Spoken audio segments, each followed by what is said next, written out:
This video is about the door, the caveat, the offering, and the sacrifice. So you could make an offering to the universe in exchange for something you want, but the offering has to be a sacrifice worth at least what it is you're requesting.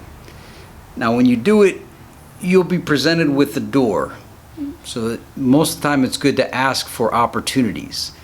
But when you ask for the opportunity, it generally comes to you in a mysterious sort of way. So you have to be aware that this door to the opportunity will present. And you have to have the courage to walk through the door, because many times the door has darkness to it. Not darkness as in, spooky mean, but darkness as in the unknown. It's going to bring you out of your level of comfort. So many times that's why they say the universe loves action, and many say do something you haven't done before to increase your chances of neat things happening. So when you break the matrix, when you go outside your comfort zone, it first off, it shifts your matrix and brings in the opportunity for new things to happen. So when you make the request, you get the door, you offer the sacrifice, and that's where the caveat comes in. The universe is very clever with a sneaky sense of humor. It's not sneaky, it's a sense of humor that always gotcha kind of thing. So for instance, the best example I could give, and this is using the law of attraction, I had stumbled upon, and I made this video a long time ago, like 13 years ago. I'm just telling you again.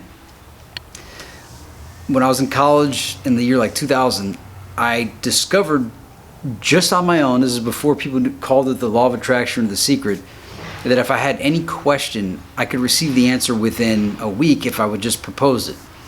So I did this many different times. In fact, one time, I wanted to just really put this to the test, and I was at Blockbuster Video when it was still Blockbuster. And I closed my eyes and I walked through the aisles and I said, all right, I'm going to be guided to the movie that I need to get to answer the question that I have. So I closed my eyes and I walked through the aisle with like my hands out, and I saw this glowing like light. So I followed where the glowing light was, and it got bigger in my closed eyelids to the point where I could like see it glowing.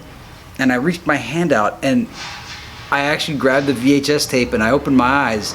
And when I opened my eyes, before I saw it, actually I said to myself, I go, whatever this video is, no matter how stupid the idea is, I'm renting it because my message will be on this. All right, so I have it in my hand. I go, whatever this is what I need to watch.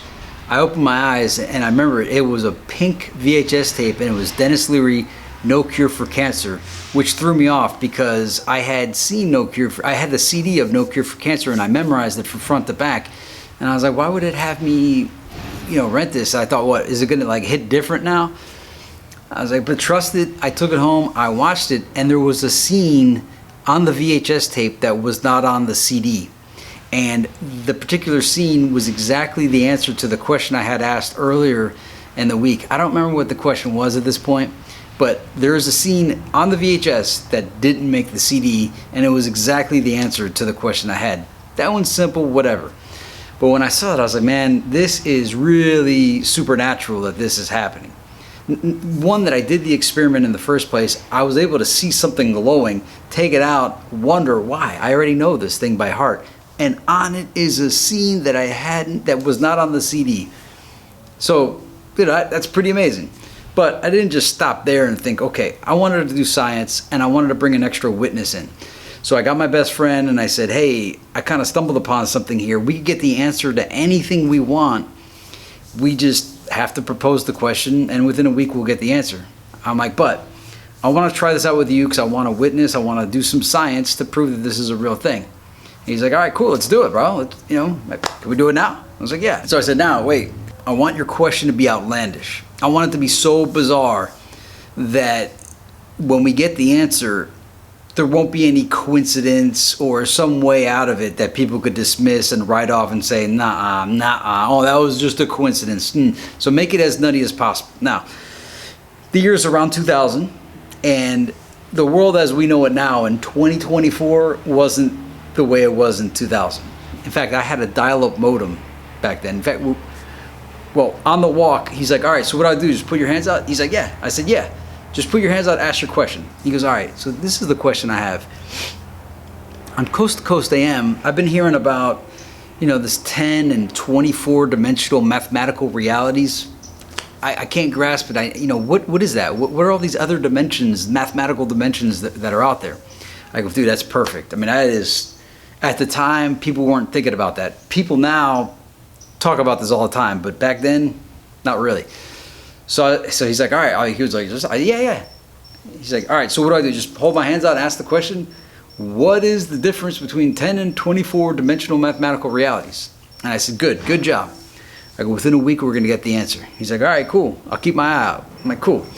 So we get home and we start firing up the dial-up modem. I think it was 44.1 kilobits per second. Anyway, it's dial-up. We're there to look at UFO stuff online. We were into that back then. And then my parents come home. And they come home from all places, a Republican meeting. And they say, hey, Jonathan, we ran into somebody at the Republican meeting. They found this book in a dumpster that they've been holding on to give to us, to give to you. Now, I jokingly turn around to my buddy. I said, hey, you watch this, bro. This is going to be the answer to your question. But I was kind of I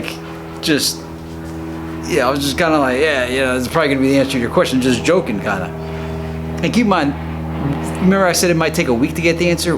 We were just getting home from the walk and we were kind of sweating because it was summer vacation. So I take the book from my mom and even still, I'm still kind of in character and I hand it to him. I go, I didn't even look at the book. I go, this is going to be the answer to your question. And I hand him the book.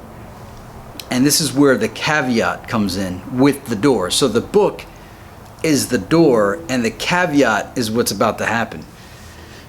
He gets the book, it's thick, and keep in mind, we're like 19, 20-year-olds, and the book is like this thick. The name of the book is Hyperspace by Michio Kaku, and the subtitle was like the difference between 10 and 24 dimensional mathematical realities. I mean, almost identical to what he had asked the universe. And we got the answer within a half hour. And so that's when I told him the caveat. I said, this is the door. To get the answer you seek, you have to walk through it, which means you got to read this 800-page book. And I think he got like 400 pages through and just didn't care anymore. But that's the door and the caveat. So the door you got to walk through is the daunting task of reading such a big book to get the answer, and that's the caveat. It's like, hey, I'll give you your answer, kid, but you got to read 800 pages to get to that answer. But anyway, I tell you all this. One, that's an amazing supernatural paranormal story, two of them, and I'm telling you, why don't you try it out? I don't expect you to just believe me. I didn't even expect my best buddy to believe me. I'm like, let's do some science here. Let's prove this.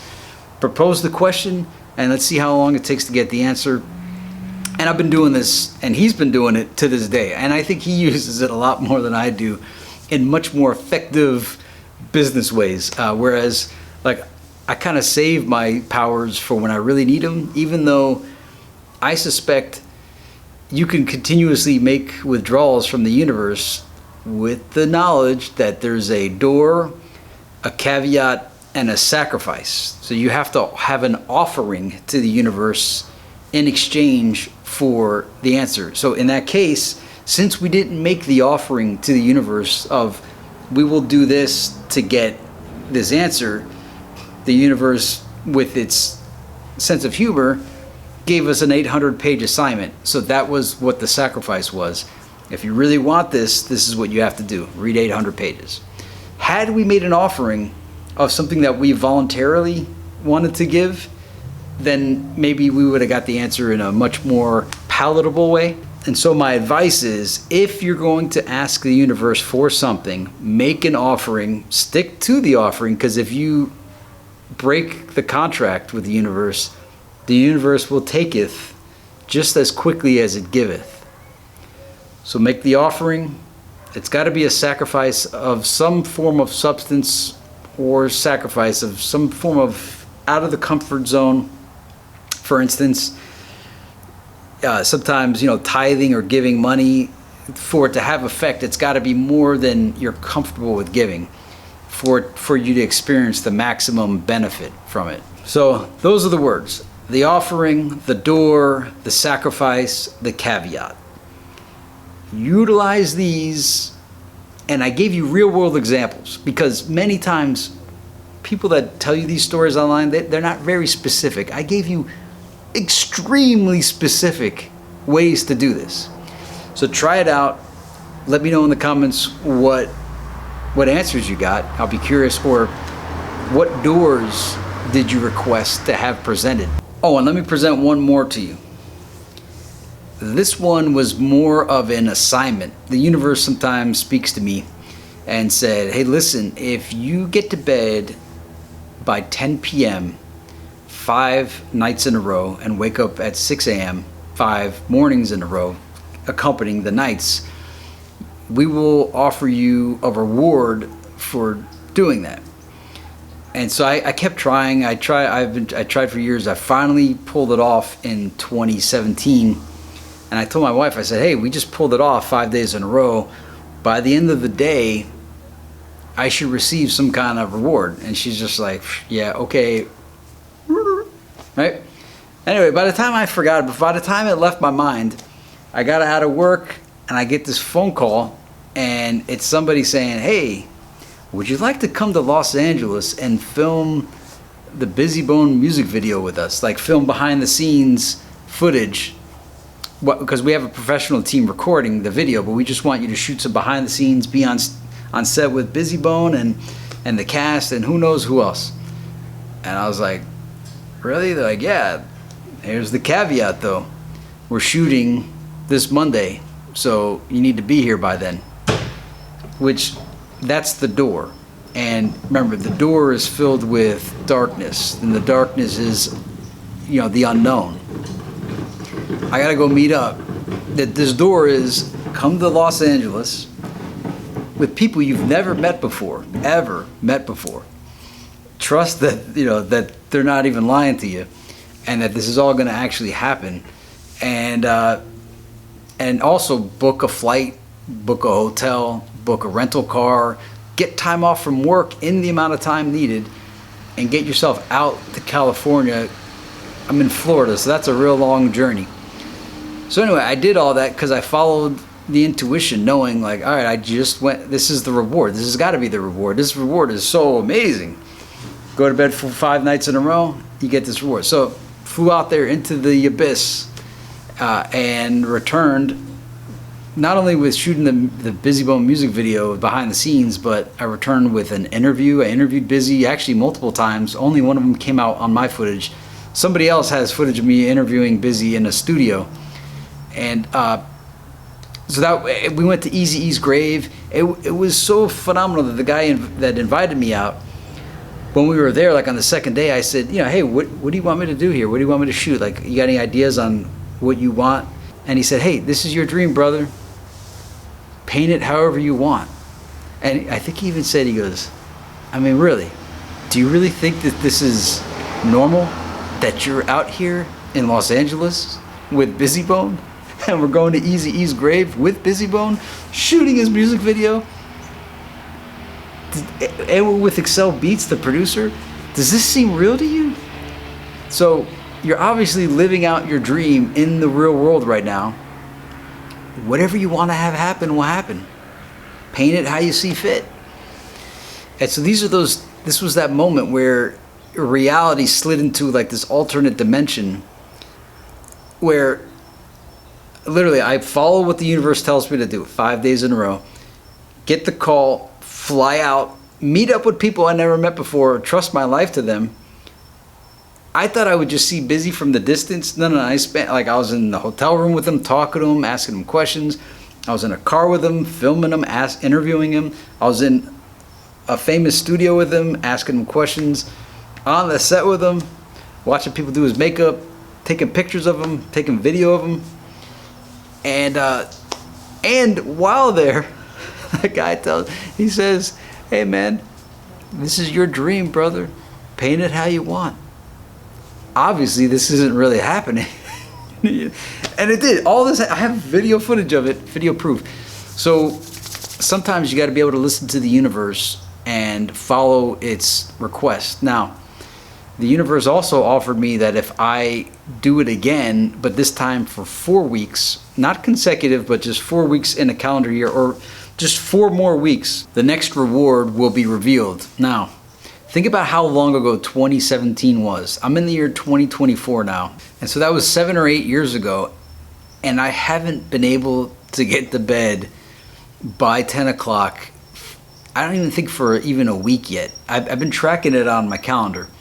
It's the most impossible thing for me to do. And it seems like it's the most simplest thing to do. Just be in bed by 10 p.m. But every night,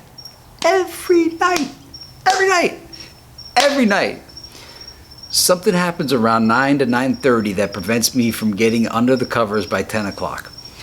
So anyway, I'm now tracking it with a calendar to see, like, all right, which days did I get in? And in fact, I'll have it overlaid on the screen right now to show you the calendar of January. It's so, I don't know how everybody else can get to bed on time. In 7 to 8 years, I haven't been able to do it. I can't imagine what the next gift is gonna be. I'm gonna achieve it in 2024, I hope so. And it sounds so simple, yet it's so complicated for me.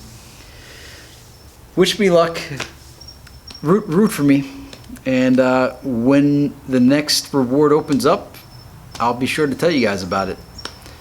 Until then, may the force be with you.